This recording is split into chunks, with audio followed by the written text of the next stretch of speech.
प्रिय भक्तजन, आइए आज से हम सब मिलके भागवत गीता के महात्म सुनेंगे, उसकी महिमा सुनेंगे। भागवत गीता का श्लोक आप सब पढ़ते ही होंगे, जानते ही हैं कि गीता हमारे जीवन के लिए, हम सब के लिए आज से नहीं द्वापर युग से चला आ रहा है और कितना महत्वपूर्ण है। लेकिन गीता के महात्म क्या है, इसको किसने पढ़ा, क्यों पढ़ा, कब पढ़ा और इसको पढ़ने से उसे क्या लाभ हुआ, ये सभी कथा इस कहानी में के माध्यम से हम सभी सुनेंगे। बड़ा सुंदर, बड़ा रोचक कथा आएगा। हर अध्याय में सुंदर सुंदर कहानी सुनने को मिलेगा। हम सब मिलके आइए सुनते हैं भगवान जी का 2 लाइन का, कृष्ण भगवान का भजन करके अब कथा सुनते हैं। श्री कृष्ण गोविंद, श्री कृष्ण गोविंद हरे मुरारी, हे नाथ नारायण वासुदेव। श्री कृष्ण गोविंद हरे मुरारी, हे नाथ नारायण वासुदेव। आइए पहले अध्याय की महात्म के बारे में जानते हैं। श्री पार्वती जी ने कहा, भगवान आप या तो रामायण सुनिए या भागवत गीता, महाभारत सुनिए। इसमें सब कुछ पार्वती जी के द्वारा पूछा हुआ और शिव जी के द्वारा कहा गया है। बड़ा सुंदर, बड़ा रोचक कथा है। आइए सुनते हैं। पार्वती जी ने कहा, भगवान आप सब तत्वों के ज्ञाता हैं। आपकी कृपा से मुझे श्री विष्णु संबंधी नाना प्रकार के धर्म सुनने को मिले, जो समस्त लोगों का उद्धार करने वाला है। देवेश, अब मैं गीता का महात्म सुनना चाहती हूँ, जिसके श्रवण करने से श्री हरि में भक्ति बढ़ती है। श्री महादेव जी बोले, जिनका श्री विग्रह अलसी के फूल की भांति श्याम वर्ण है, पंछीराज गरुड़ ही जिसके वाहन है, जो अपनी महिमा से कभी च्युत नहीं होते तथा शेषनाग की शया पर शयन करते हैं, उन भगवान महाविष्णु की हम उपासना करते हैं। एक समय की बात है, मूर्दैत नाशक भगवान विष्णु शेषनाग के रमणीय आसन पर सुखपूर्वक विराजमान थे। उस समय समस्त लोगों का आनंद देने वाली भगवती लक्ष्मी के आदरपूर्वक प्रश्न किया। लक्ष्मी जी ने प्रश्न किए। श्री लक्ष्मी जी ने पूछा, भगवान आप संपूर्ण जगत का पालन करते हुए भी अपने ईश्वर के प्रति उदासीन से होकर जो इस क्षीर सागर में नींद ले रहे हैं, इसका क्या कारण है? श्री भगवान जी बोलते हैं, सुमुखी मैं नींद नहीं लेता हूँ, अपितु तत्व का अनुसरण करने वाली अनंत दृष्टि के द्वारा अपने ही महेश्वर तेज का साक्षात्कार कर रहा हूँ। हे देवी, यह वही तेज है जिसका योगी पुरुष कुशाग्र बुद्धि के द्वारा अपने अंतकरण में दर्शन करते हैं तथा जिसे मीमांसक विद्वान वेदों का सार तत्व निश्चित करते हैं।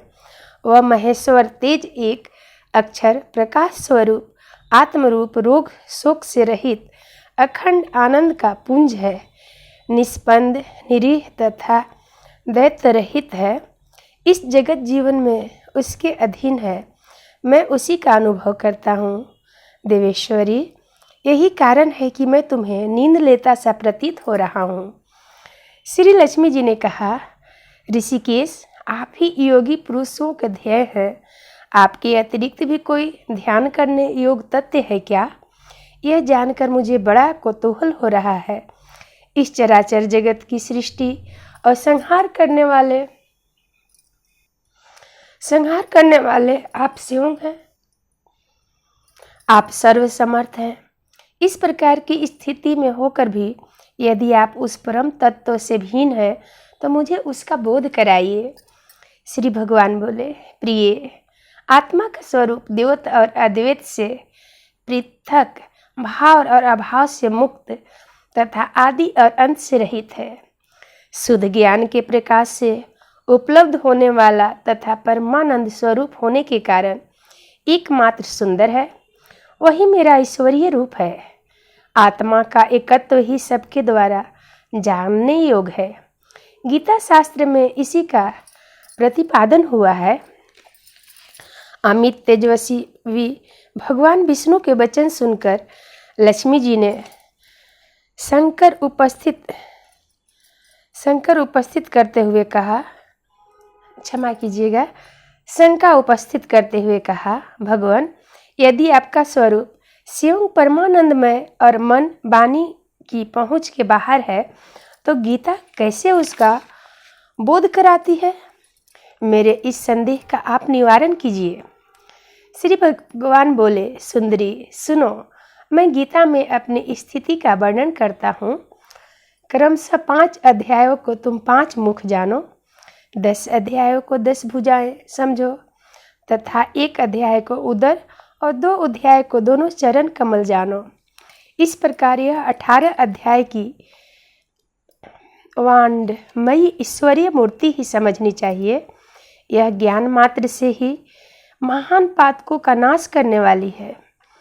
जो उत्तम बुद्धि वाला पुरुष गीता के 1 या आधे अध्याय का अथवा 1 आधे या चौपाई श्लोक का भी प्रतिदिन अध्ययन करता है, वह सुशर्मा के समान मुक्त हो जाता है।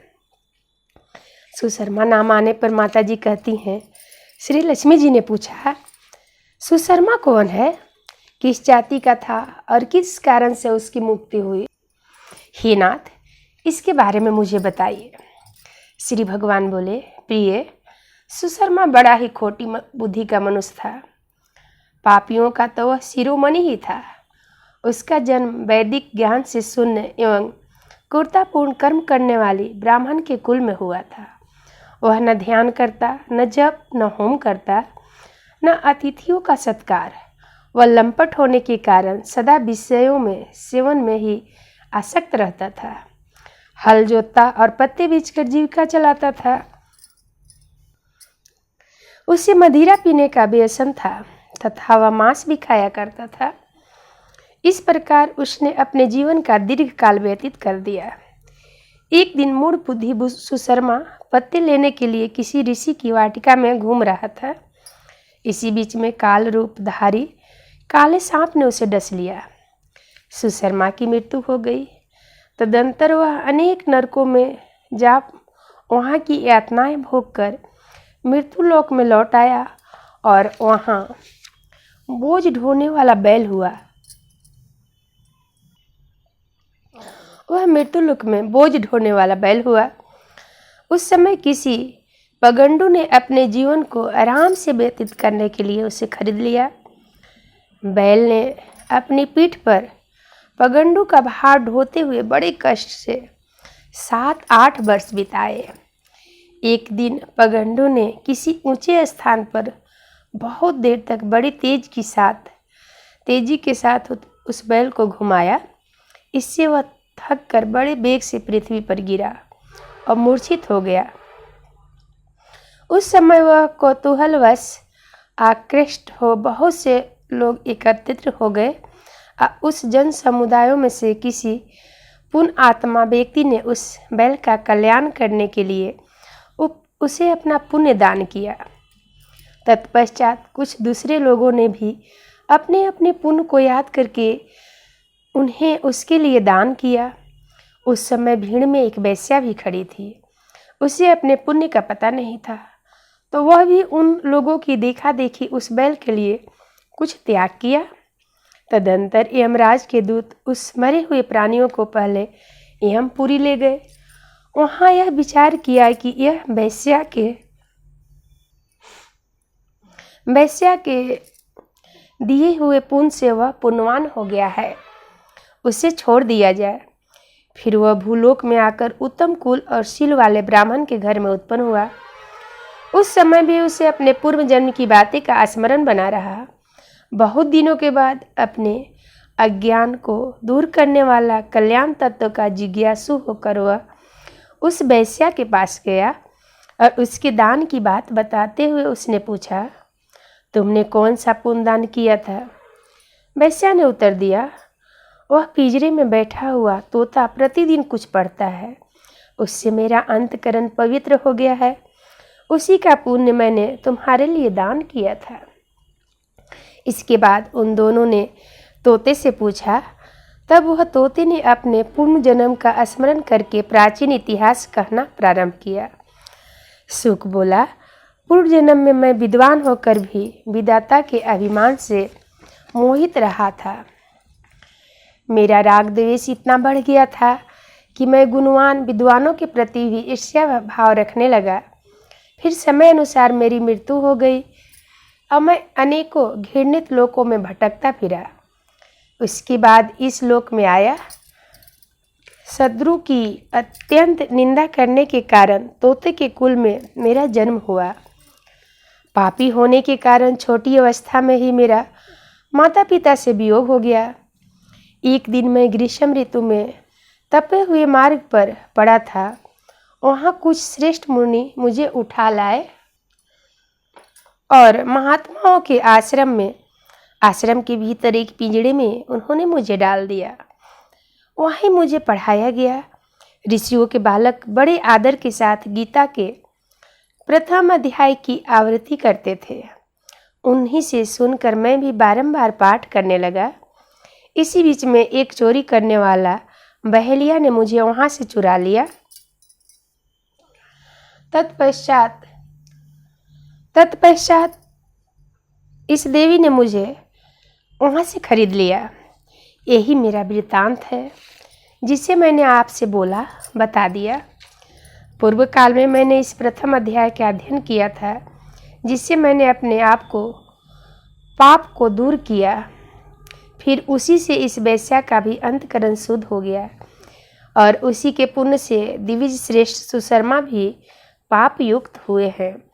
इस प्रकार परस्पर वार्तालाप और गीता के प्रथम अध्याय के महात्म की प्रशंसा करके वे तीनों निरंतर अपने अपने घर पर गीता का अध्ययन करने लगे। फिर ज्ञान प्राप्त करके वे मुक्त हो गए। इसलिए जो गीता के प्रथम अध्याय को पढ़ता सुनता था अभ्यास करता है, उसे इस भवसागर को पार करने में कोई कठिनाई नहीं होता। इस प्रकार गीता का प्रथम अध्याय, उसका महिमा क्या है और उसके पढ़ने से किस किस का उद्धार हुआ, हम सब ने सुना। दूसरे दिन दूसरे अध्याय की महिमा को सुनेंगे। इस तरह ये भादो मास भगवान कृष्ण भगवान का जन्माष्टमी जन्मदिन आने वाला है। यह महीना उन्हीं के लिए है। तो भगवान जी का तो कार्तिक महीना, भादो महीना, अगहन का महीना भी है, पर इस महीना में भी उनकी कथा सुनेंगे। तो आप सब मेरे साथ भगवान जी का कथा सुनिए कि गीता के अध्ययन से क्या फायदा है, क्या लाभ मिलता है, किस किस को मिला। आइए भगवान जी के बस 2 लाइन की हम सब स्तुति करेंगे और आप सब भी मेरे साथ करिए। श्री कृष्ण गोविंद हरे मुरारे, श्री कृष्ण गोविंद हरे मुरारे, हे नाथ नारायण वासुदेव, श्री कृष्ण गोविंद हरे मुरारे, हे नाथ नारायण वासुदेव। श्री कृष्ण मेरो गिनियो न अपराध, लाडली श्री राधे मेरो गिनियो न अपराध, लाडली श्री राधे। माना कि मैं पतित बड़ा हूँ, तपित पावन तेरो नाम, लाडली श्री राधे मेरो गिनियो न अपराध, लाडली श्री राधे। बोले कृष्ण भगवान की जय।